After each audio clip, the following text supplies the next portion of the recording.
అందరికీ చిన్న పెద్ద తేడా లేకుండా విచ్చేసినటువంటి కన్నప్ప స్వరూపులకి నా హృదయపూర్వకమైన నమస్కారాలు తెలియజేసుకుంటున్నాను. వీడికి ఏం పోయే కాలం ప్యాంట్ షర్ట్ వేసుకొని రావచ్చు కదా అనుకోవచ్చు అందరూ. కొంతమందికి ఆ ఐడియా ఉండుంటుంది. కానీ ఈరోజు ఈ సభ శివతత్వానికి సంబంధించిన సభ, శివుడికి సంబంధించిన సభ, శివ మహత్యానికి సంబంధించిన సభ కాబట్టి ఆయన గురించి మాట్లాడేటప్పుడు ఒళ్ళే కాదు, మనం ధరించిన బట్టలు కూడా జాగ్రత్తగా ఉంచుకోవాలేమో అన్న అభిప్రాయంతో వచ్చాను ఇలాగ.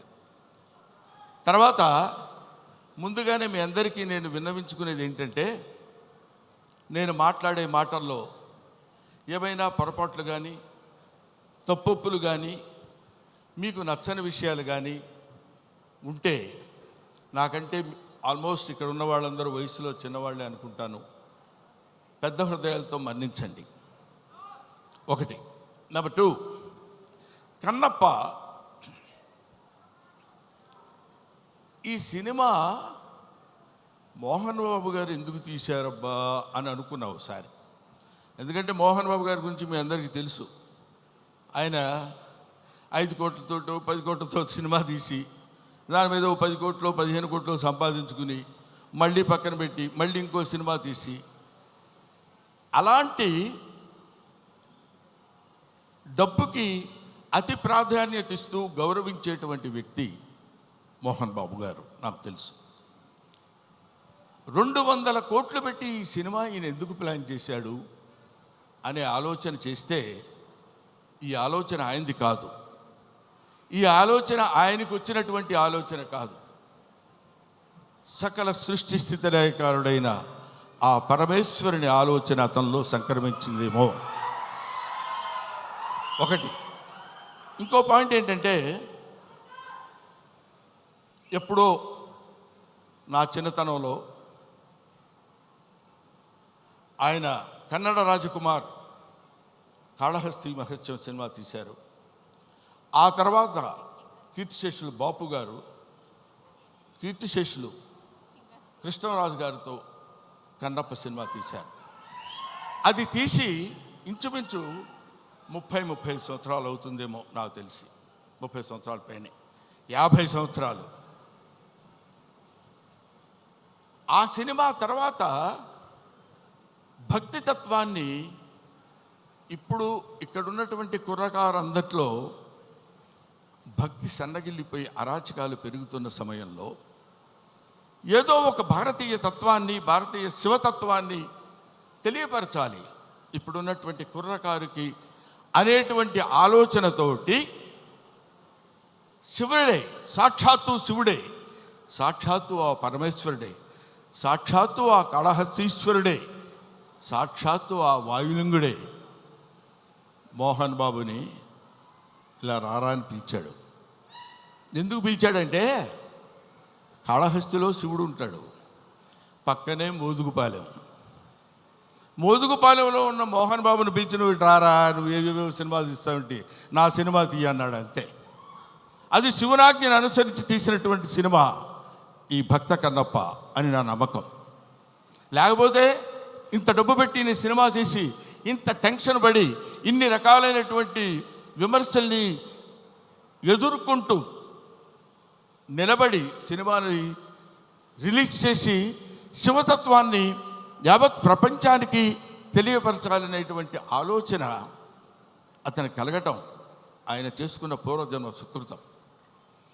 అటువంటి మహనీయుడు ఆయన. మోహన్ బాబు గారి గురించి ఇందాకేదో సుమ అడిగితే సరదాగా 2 జోకులుగా నేను మాట్లాడాను కానండి, చెప్తున్నాను కదా, ఆ మాట్లాడటానికి ఆయన ఇచ్చిన చదువు మాత్రమే కారణం.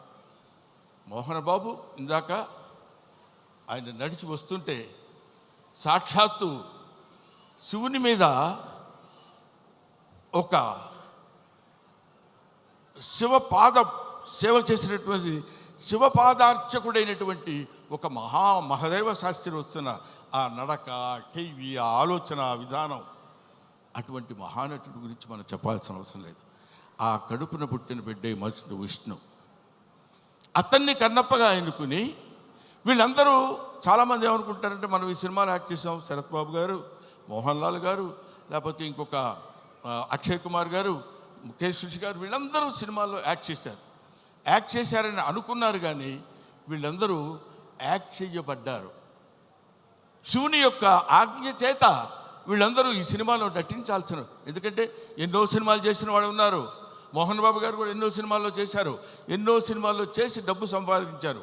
డబ్బు సంపాదన మాత్రమే ప్రాతిపదికగా తీసినటువంటి సినిమా ఇది. అయితే అయి ఉండొచ్చునేమో కానీ కొంతమంది దృష్టిలో ఇది కేవలం పరమేశ్వరుని యొక్క అనుజ్ఞ చేత, పరమేశ్వరుని యొక్క ఆజ్ఞ చేత శిరసావహించి తీసినటువంటి ఈ సినిమా. అందుకని నేనేం చెప్తున్నానంటే, మీ అందరికీ, మహానుభావులకి, మహాత్ములకి, ప్రవచనకారులకి, ప్రయోక్తలకి, మీ అందరికీ శిరస్సు వంచి పాదాభివందన చేసి నేను చెప్పే మాట ఏంటంటే, పెచ్చుమీరిపోతున్నటువంటి ఈ కలియుగంలో కలి యొక్క ప్రభావం చేత పరమ దుర్మార్గమైనటువంటి ఆలోచనలతో ఉన్నటువంటి ఈ మానవుల్ని కనీసం భక్తి అంటే ఇది, భక్తి అంటే ఇలా ఉంటుంది. మనం ఇంత భక్తితో ఉంటే మనకు అన్ని శుభాలే జరుగుతాయి. కొంచెం కష్టపెట్టిన ఈ సినిమా తీసిన దగ్గర నుంచి ఇప్పటి వరకు తండ్రి కొడుకులు ఇద్దరు ఎంత మదనపడ్డారో, ఎంత కష్టపడ్డారో సమీపంతో చూసినటువంటి వ్యక్తిగా నేను చెప్తున్న మాట. ఎందుకంటే భగవంతుడు ఊరికనే వచ్చేసి ఇదిగో తీసుకుంటారా అని అందరికీ తల్లి వెళ్ళిపోడు. కాలుస్తాడు, నిప్పుల్లో కాలుస్తాడు, సుత్తి దెబ్బలు కొడతాడు, అవన్నీ భరిస్తుంది. అది ఆయన ఎన్నుకున్న బంగారం. ఆ తర్వాత ఒక అద్భుతమైనటువంటి ఆభరణాలు చేయగలడు కన్నప్ప లాంటి సినిమా తీసి. అటువంటి సినిమా తీయడానికి ఉద్యుక్తుడైనటువంటి ఆ వ్యక్తి ఏమైనా సినిమాలు తీశాడు అనుకోండి, మీరు వదిలేసేయండి, దాని గురించి మనం పెద్ద పట్టించుకోవాల్సిన అవసరం లేదు. ఆయన విమర్శించండి, వాళ్ళ నటన విమర్శించండి, వాళ్ళని ఇంకేదో విమర్శించండి, తప్పు లేదు. ట్రోలింగ్ చేయండి, తప్పు లేదు. కానీ ఇక్కడ డబ్బు కోసం సినిమా తీసినా, ఇంకో కోసం సినిమా తీసినటువంటి కంటెంట్ ఏంటంటే శివభక్తి. 30-40 సంవత్సరాల తర్వాత, 50 సంవత్సరాల తర్వాత ఇప్పుడున్నటువంటి కుర్రకారుకి శివతత్వాన్ని, భక్తితత్వాన్ని, దైవత్వాన్ని తెలియపరచడం కోసం తీసిన ఈ సినిమాని మీ అందరికీ చేతులెత్తి శిరసావహించి మీరు నమస్కరించి, వినమ్రతతో నమస్కరించి చెప్పేది ఏంటంటే, ఈ సినిమాని ఆదరించండి, అభిమానించండి, అల్లరి మాత్రం చేయకండి. ఎందుకంటే శివుడు ప్రతి ఇంటా చేరాలి, ప్రతి గుండెలో చేరాలి, ప్రతి మనస్సుకి చేరాలి. అటువంటి చేరాల్సినటువంటి కొంచెం వాటర్ ఇస్తారండి. 1 సెకండ్.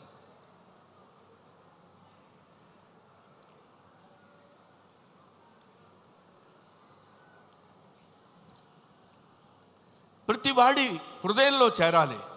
ప్రతివాడి హృదయంలో ఉన్నటువంటి అద్భుతమైనటువంటి దీపాన్ని వెలిగించేటువంటి ప్రయత్నం చేశారు. కాబట్టి ఈ సినిమా దిగ్విజయంగా ఉండాలని మనస్ఫూర్తిగా కోరుకుంటున్నాను. పైగా ఈ సినిమా ఎందుకు ఆడాలని నేను కోరుకుంటున్నాను అంటే, ఇది కేవలం మహోన్నతమైనటువంటి భక్తుల గురించి చెప్పేటువంటి సినిమా మాత్రం కాదు. దూర్జటి మహాకవి, శ్రీకాళహస్తిలో ఉన్నటువంటి దూర్జటి మహాకవి ఆయన చెప్పింది ఏంటంటే, రే ఏంటేంటో వేదాలు, పుణ్యాలు, పునస్కారాలు, హోమాలు ఇవన్నీ చేయటం కాదురా. అవన్నీ తెలియని వాళ్ళు కూడా చాలామంది ఉన్నారు. అవన్నీ తెలియని మనుషులు ఉన్నారు. అవన్నీ తెలియని జంతువులు ఉన్నాయి. అవన్నీ తెలియని పురుగులు, పాములు ఉన్నాయి. అవన్నీ తెలియని క్రిమి కీటకాలు కూడా ఉన్నాయి. వీటన్నిటికీ నేను మోక్షాన్ని ఇవ్వగలను. ఏ వేదంబు పఠించ లోత. సాలెపురికి ఏ వేదం చదువుకుంది? భుజగం ఏ శాస్త్రములు చూచాను. పాము ఏ శాస్త్రములు చూచింది? తాను ఏ విద్యాభ్యసనం వచ్చే కరి. ఏనుగు వెళ్ళిపోయి ఏ విద్యాభ్యాసనం చేసింది? చెంచు ఏ మంత్రం ఊహించాను. చెంచు ఏ మంత్రం ఊహించాడు? వాడికి ఏం తెలుసు? ఏమీ తెలియదు. బోధావిర్భావ నిదానములు చదువులయ్యా కాదు అని చెప్తున్నాడు. బోధావిర్భావ నిదానములు చదువులయ్యా కావు, నీ పాద సంసేవనాసక్తియే గాక జంతు తతికిన్ శ్రీకాళహస్తీశ్వరా. అది ఆయన చెప్పింది. అటువంటి ఆటవిక మానవుడు యొక్క పాత్రని పోషించేటువంటి మా మంచు విష్ణు ధన్యజీవి. ధన్యజీవి, ధన్యజీవి. ఎవరో ఎందరో మహానుభావులు పోషించేటువంటి పాత్ర. ఇప్పుడు అతని పాత్ర పోషణ ఎలా ఉందో నేను చెప్పడం, ఆర్టిస్టుల పాత్ర పోషణ ఎలా ఉందో నేను చెప్పి ఈ సినిమా మీరు చూడండి, మోహన్ బాబుకు బోల్డెంత డబ్బులు ఇవ్వండి అని చెప్పడానికి మాత్రం నేను ఇక్కడికి రాలేదు. అటువంటి పాత్రలు, అరుదైన పాత్రలు లభించేటువంటి శక్తి కుర్రకారుగా ఉన్నటువంటి ఆ వ్యక్తికి లభించడం ఒక అదృష్టం. పోతే ఈ ఈ ఈ సినిమాలో చాలామంది నటించారు. అందరి నటన గురించి ఒక్కొక్కళ్ళ గురించి నేను చెప్పడం కంటే, భక్తి అంటే మనందరం ఏమనుకుంటామంటే, ఆ స్వామి దగ్గరికి వెళ్ళి శనివారం నాడు స్నానం చేసి, అయ్యో శుక్రవారం అండి వాళ్ళు ముట్టుకోను, గురువారం నాన్ వెజిటేరియన్ తిన్నావా, don't bring the God to kitchen level అన్నాడు వివేకానందుడు. భగవంతుడిని కిచెన్ లెవెల్కి తీసుకొస్తారు ఎందుకండి మీరు? అక్కర్లా, మీరు తినండి. కొండల కానలను తిరిగి దుర్జట రాసిన పద్యం చెప్తున్నాను, నేను చెప్పేది కాదు. కొవ్విన పందుల లేళ్ల దుప్పులను చిన్నక పెద్దక కారు కమ్మగా వండుతురు, నీవిచ్చట ఉండనేలా నా కొడుకు ఆనతీక ఉడుమురికి రాగదవయ్య లింగమ్మ, నువ్వు రా. మా చిన్నక్క పెద్దక్క ఉన్నారు, దుప్పి మాంసం, వేట మాంసం, పంది మాంసం తీసుకొచ్చి పెడతాను నీకు. కొవ్విన పందుల లేళ్ల దుప్పులు అంటే నువ్వు తినేటువంటి ఆహారంలో ఉన్నటువంటి విశిష్టత గురించి నీకు నేను సమర్పిస్తాను. సమర్పణలో ఉన్నటువంటి ఆత్మ సమర్పణలో తనకు కలిగినటువంటి భావాన్ని పాదాల దగ్గర చేసి ఆత్మ నివేదన చేసుకున్నప్పుడు శివుడు అనుగ్రహిస్తాడు. బావా దేవుడే లేడంచు దూషించు దుష్టాత్మడని అన్నాడు కన్నప్ప. అటువంటి వాణ్ణి కూడా మార్చి తన వైపు తిప్పుకొని, ఒరే నన్ను ఆశ్రయించు, నీకెవడు దిక్కులేనప్పుడు నేనున్నాను నీకు. ఎందుకంటే ఇంకా ఆయన గురించి చెప్పాలంటే అద్భుతమైన విషయాలు ఎన్నో చెప్పొచ్చు. అందరూ కాదని కింద పడేస్తే చనిపోయిన శరీరాన్ని నేనున్నాను రా నీకు అని అక్కున చేర్చుకునేటువంటి మహానుభావుడు ఆ పరమేశ్వరుడు శివుడు. ఎవ్వడు వద్దొద్దు అయిపోయాడు తీసి పడేయండి కింద అంటాం మనం, మన ఇంట్లో వాళ్ళనే మనం అంటాం. అటువంటి వాళ్ళని అందుకనే దాన్ని ఏమంటారంటే, అధికుడని అధముడని నరుని దృష్టిలోనే భేదాలు, శివుని దృష్టిలో అంతా సమానులే. కాబట్టి అక్కడ ఇచ్చట అస్పృశ్యత సంచరించుటకు తావే లేదన్నాడు జాషువా. ఇక్కడ అబ్బాయి నేను వీడు ఫలానా క్యాస్టోడు నేను వీడిని ముట్టుకొని అని ఉండదు. ఇటువంటి శివతత్వాన్ని మన వాళ్ళ వరకు, మన 2 రాష్ట్రాల వరకు అని కాకుండా యావత్ భారతదేశంలో ఉన్నటువంటి ఈ ఎవడు శివుడంటే ఇంకా ఎంతసేపు అయినా మాట్లాడతాను. కాకపోతే సుమ లక్కీగా ఇక్కడ లేదు. కాబట్టి ఎందుకంటే మీ అమ్మా నాన్న ఎవరంటే ఫలానా అని చెప్తాం, వాళ్ళ అమ్మా నాన్న ఎవరంటే ఫలానా వాళ్ళని చెప్తాం, వాళ్ళ అమ్మా నాన్న అని చెప్తాం. అలా వెళితే అసలు మీ అమ్మా నాన్నలు ఎవరంటే వాగర్ధావివ సంపృక్తవు వాగర్ధ ప్రతిపత్తయే జగతఃపితరవు వందే పార్వతీ పరమేశ్వరవు. జగత్తుకే తల్లిదండ్రులైనటువంటి వాళ్ళు పార్వతీ పరమేశ్వరుడు. ఆ పార్వతీ పరమేశ్వరుల యొక్క అంశ చేత, నానా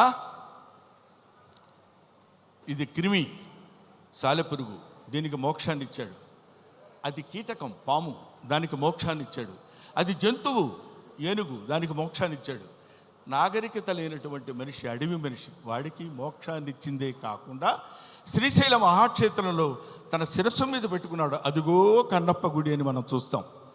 అంతటి ప్రాతిష్ఠ్యం కలిగినటువంటి ఈ అద్భుతమైనటువంటి కావ్యాన్ని చిత్రీకరించాలనేటువంటి ఆలోచన మోహన్ బాబు గారికి కలగటం, ఇది అందరికీ పంచాలి, ఈ శివతత్వం అందరికీ తెలియాలి, ఈ భక్తితత్వం అందరికీ తెలియాలంటున్నారు. కాబట్టి మహాత్ములైనటువంటి వాళ్ళకి, మహానుభావులైనటువంటి వాళ్ళకి, జ్ఞానులైనటువంటి వాళ్ళకి, జ్ఞానమే అజ్ఞానం అనుకునేటువంటి వాళ్ళకి, అజ్ఞానమే జ్ఞానం అని కూడా పరిగణించుకునే వాళ్ళందరికీ శిరస్సు వంచి, వయసులో మీ అందరికంటే పెద్దవాడైనా నమస్కరించి మిమ్మల్ని కోరుకునేది ఏంటంటే, శివతత్వాన్ని సంబంధించిన ఈ సినిమాని ఎవరూ అడ్డుకోవద్దు.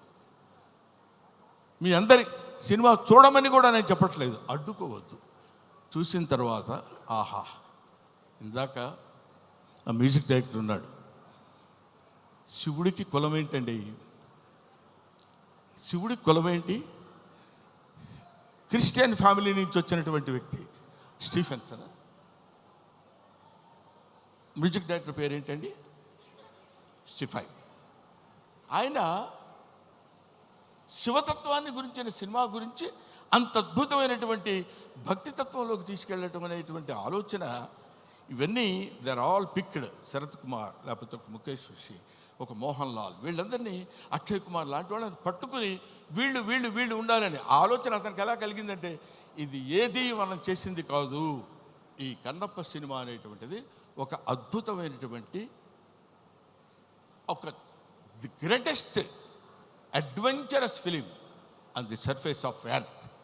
కాబట్టి భూమి మీద ఉన్నటువంటి ప్రతి వాళ్ళు, ముఖ్యంగా కుర్రకారు, భక్తితత్వాన్ని అంటే ఏంటో తెలియనటువంటి వాళ్ళు.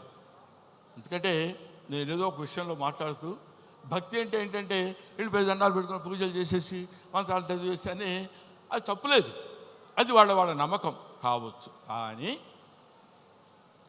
మనకి జన్మనిచ్చినటువంటి దేవుణ్ణి నిరంతరం, అదే కన్నప్ప సినిమాలో ఒక పాటలు చూశాను నేను, అన్నం ముద్దలో దేవుడిని చూస్తాడు, సగం నరకబడిన కొయ్యలో దేవుడిని చూస్తాడు, ప్రతి చోట దైవాన్ని దర్శించుకునేటువంటి స్థితిని కల్పించటమే భక్తి. అటువంటి భక్తితో జీవితాన్ని ప్రసాదించి, పాంచభౌతికమైనటువంటి జీవితాన్ని ప్రసాదించిన ఆ భగవంతుడికి చిరస్థాయిగా కృతజ్ఞతతో ఉండటమే భక్తి. అటువంటి భక్తి రసమైనటువంటి సినిమాని నిర్మించి మనందరికీ పంచుతున్నటువంటి మంచు మోహన్ బాబు గారికి, మంచు విష్ణు గారికి నా హృదయపూర్వకమైన నమస్కారాలు తెలియజేసుకుంటూ, ముఖ్యంగా ఈ సినిమాలో నటించినటువంటి ప్రభాస్ గురించి చెప్పాలి.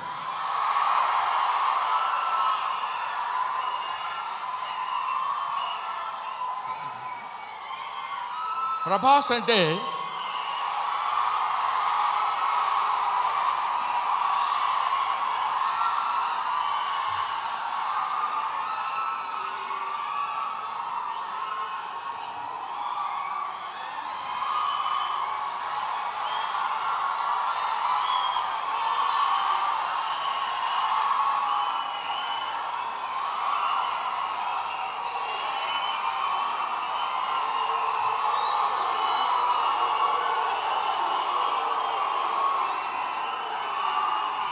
ప్రభాస్ అంటే